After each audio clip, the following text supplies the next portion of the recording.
آج ہم جس ہستی کی بارگاہ میں حاضر ہیں انہیں پیر سید جماعت علی شاہ صاحب علیہ رحمہ کہا جاتا ہے، اور اسلام کا آپ نے ایسا کام کیا کہ ساری دنیا آپ کی دیوانی ہو گئی، مستانی ہو گئی، پروانی ہو گئی۔ کس وجہ سے؟ کہ آپ نے اسلام کا ایسے کام کیا کہ سب سے پہلے ختم نبوت کا کام کیا، اور ختم نبوت کا کام کرنے والے کے بارے میں پیر سید مہر علی شاہ سرکار رحمۃ اللہ تعالی علیہ فرماتے ہیں کہ جو ختم نبوت کا کام کرتا ہے اس کی پیٹھ پر سرکار مدینہ علیہ الصلوۃ والسلام کا دست اقدس ہوتا ہے۔ تو ہمارا یہ عقیدہ ہے کہ پیر سید جماعت علی شاہ سرکار کی پیٹھ پر بھی نبی پاک صلی اللہ علیہ وسلم کا دست اقدس موجود ہے، اور پیر سید مہر علی شاہ سرکار کی پیٹھ مبارک پر بھی نبی پاک کا دست اقدس موجود ہے، اور جتنے عاشقان رسول غازی علم الدین شہید رحمۃ اللہ تعالی علیہ، ان کا تو ذکر کیا ہی بات ہے، سبحان اللہ۔ ان کے ذکر کو سننے کے لیے دنیا تڑپ جاتی ہے، آنکھوں سے آنسو نکلتے ہیں، اور پتہ لگتا ہے کہ عاشق رسول کی بات ہو رہی ہے۔ یہ پیر سید جماعت علی شاہ صاحب علیہ رحمہ یہ وہ ہستی ہیں جو بانی پاکستان ہیں۔ صبح آپ کو انشاءاللہ روزے کی زیارت کرائی جائے گی، تو یہ ایسے بانی پاکستان ہیں، ایسے بانی پاکستان ہیں کہ جنہوں نے اس دنیا میں اسلام کو نافذ کیا۔ صرف بانی پاکستان نہیں ہے، بانی اسلام بھی ہیں، اللہ اور اس کے رسول کی طرف سے نائب رسول بھی ہیں آپ، اور آل نبی اولاد علی سیدزادے ہیں آپ، گیلانی سید ہیں، قبلہ حضور پیر سید جماعت علی شاہ صاحب رحمۃ اللہ علیہ اور جماعت علی رحمۃ اللہ علیہ، یہ دونوں بھائی تھے۔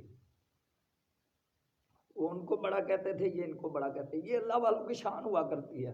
ہم سمجھتے کہ صرف ہم ہی بڑے ہیں، ہمارے نزدیک وہ بڑا ہے جس کے دل میں نبی پاک، صحابہ کرام، اہل بیت، اولیاء کرام، نبی پاک صلی اللہ علیہ وسلم کو خاتم النبیین ماننے کی محبت موجود ہے، اولیاء کرام سے محبت موجود ہے۔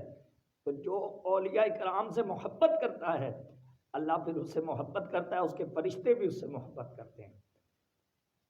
تو پوری دنیا میں پیر سید جماعت علی شاہ صاحب نے جو کام کیا، آج آپ کو مسجد میں دکھایا جائے گا کہ اتنا بڑا مچھلی کا کنڈا کس محبت سے آیا، پیر سید جماعت علی شاہ صاحب کے ساتھ ہی چل پڑا۔ آپ کو پتہ نہیں لگا، آپ آ گئے، جب پاکستان تشریف لے آئے آپ تو وہ پیچھے ہی آ گیا، وہ کہنے لگا سرکار میں بھی آپ کے ساتھ ہی۔ آپ نے فرمایا چل پھر جا ہماری مسجد میں لگ جا۔ آج آپ کو وہ کنڈا دکھایا جائے گا جسے فرمایا کہ جاؤ ہماری مسجد میں لگ جاؤ، اور الحمدللہ وہ مسجد کے اندر لگا ہوا ہے اتنا بڑا کنڈا۔ کوئی جو بھی اس کی تحقیق کرنے آتا ہے وہ یہی کہتا ہے کہ یہ مچھلی کا کنڈا ہے۔ تو دیکھو، اگر ایک کنڈا ایک اللہ کے ولی کے ساتھ لگ جائے تو وہ مسجد کا حقدار ہو جائے، تو جو نبی کا امتی ایک ولی سے پیار کرے وہ کیوں نہیں اللہ اور اس کے رسول کی جنت کا حقدار ہوگا۔ تو آج ہمارے دیکھنے والے ویورز غور کریں کہ ان گستاخوں سے بچیں، ان 2 نمبر پیروں سے بچیں جو اپنے آپ کو سید بھی کہتے ہیں، اور صحابہ کے بھی گستاخ ہیں، اہل بیت کے بھی گستاخ ہیں، اولیاء کرام کے بھی گستاخ ہیں۔ یاد رکھیں ان کی زندگی بھی برباد ہے، آخرت بھی برباد ہے، یاد رکھنا۔ حضرت امیر معاویہ رضی اللہ تعالیٰ عنہ کو گالیاں دیتے، معاذ اللہ، کیا ہو گیا تمہیں یار کیا ہو گیا ہے؟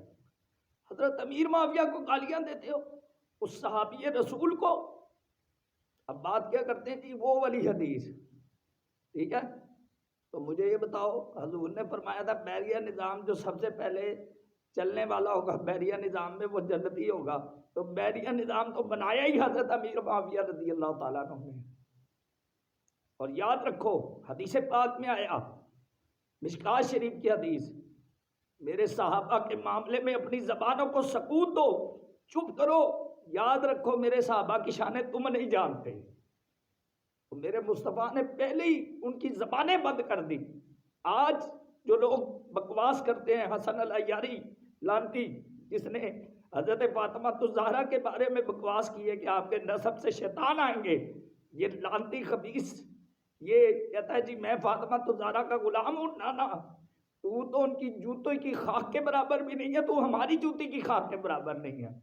اور جو لوگ ان کے خلاف بکواس کرتے ہیں، یاد رکھنا اس کی بکواس نہ سننا، ورنہ وہ بکواس اسے بھی جہنم میں لے جائے گی، تجھے بھی جہنم میں لے جائے گی. وہ بکواس جو ہے وہ تجھے بھی جہنم میں لے جائے گی، اسے بھی لے جائے گی. اور فرمایا کہ جو حضرت امیر معاویہ کو گالی دیتا ہے وہ جہنمی کتوں میں سے ایک کتا ہے. تو دیکھو کہ صحابہ کرام کی شان کتنی ہے. یار یہ نہیں ہم سوچتے کہ جو صحابہ سرکار کے ساتھ بیٹھے، جنہوں نے سرکار کی زیارت کی، جنہوں نے سرکار سے حدیث مبارکہ سنی، اور تجھے تو کل کے مولوی لانتی، تجھے تو کل کے جو ان سے سنت کے مطابق استنجا نہیں کرنا آتا، تو ان صحابہ کے بارے میں بکواس کرتا ہے. لانتی شخص. یاد رکھو یہ آج بہت بڑا المیہ ہے کہ جی میں اہل سنت ہوں اور میں صحابہ کا گستاخ ہوں. او بھائی کیسے تو؟ ہم نہیں تجھے اہل سنت مانتے، ہمارے نزدیک نہیں ہے.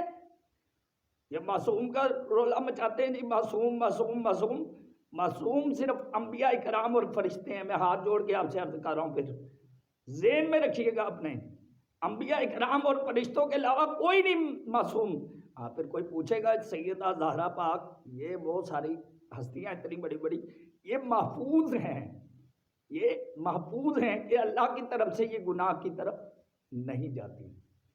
تو دیکھو یہ اولیاء کرام کے در پر ہم اسی وجہ سے حاضر ہوتے ہیں. داتا علی حجویری کے در پر اسی وجہ سے ہم حاضر ہوتے ہیں.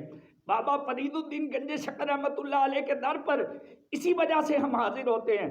پیر سید جماعت علی شاہ صاحب رحمۃ اللہ علیہ کے در پر اسی وجہ سے ہم حاضر ہوتے ہیں کہ انہوں نے ساری زندگی تو دین کا کام کیا. غوث پاک کے در پر کس کی نہیں جو ہے وہ دل کی خواہش جانے کی.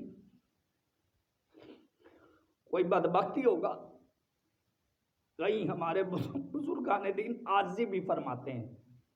پوچھا جی مدینے جانے کی توقع، اتنے بڑے بڑے بزرگ بیٹھے ہوئے، کہتے جی میں نہیں جانا چاہتا. انہوں نے کہا ساری دنیا جانا چاہتی ہے، آپ تو اللہ کے نیک بندے، آپ کیوں نہیں؟ آپ نے کہا میں اس قابل ہی نہیں ہوں کہ مدینے میں قدم رکھوں، میں اس قابل ہی نہیں ہوں کہ غوث پاک کے روضے پر قدم رکھوں. ہاں وہ بلائے تو ان کی کرم نوازی ہے. میں اس قابل ہی نہیں ہوں کہ کربلا جاؤں، ہاں وہ بلائے تو ان کی کرم نوازی ہے. میں اس قابل ہی نہیں ہوں کہ مولا غازی عباس کے روضے پہ جاؤں، ہاں وہ بلائیں تو ان کی کرم نوازی ہے. تو یہ چیزیں اپنے ذہن میں بٹھا لیں کہ ایسے پیروں کا ہم بائیکاٹ کرتے ہیں کہ جو اسٹیجوں پہ بیٹھ کر غلط لوگوں کو بلا کر اور ان کے اوپر ماشاءاللہ سبحان اللہ کر کے پیسے بھی پھینکتے ہیں، اور پھر یہ کہتے ہیں، یاد رکھنا، وہ کہتے ہیں کیا بات ہے جی، کیا بات ہے، وہ کفر بول گیا، کیا بات ہے، وہ تمہاری عقلیں مر گئی ہیں کیا؟ تمہاری عقلوں کو کیا ہو گیا ہے؟ تمہارا کیا بنے گا کہ تم اپنے ایمان کو برباد کرنے کے لیے تلے ہوئے ہو چار پیسوں کی خاطر؟ امیر بنے ہو تحریک کے، امیر بنے ہو تحریک کے، بیان کر رہے ہو جی جا کے. اور بھائی جب اسٹیج پہ حق بات نہ ہو رہی ہو تو تمہارا اتنا تو بنتا ہے نا کہ اٹھا کے اسے پیچھے بٹھا دو. اسے پیسے دینے کا کون سا تمہارا جو سا وہ تم نے بنا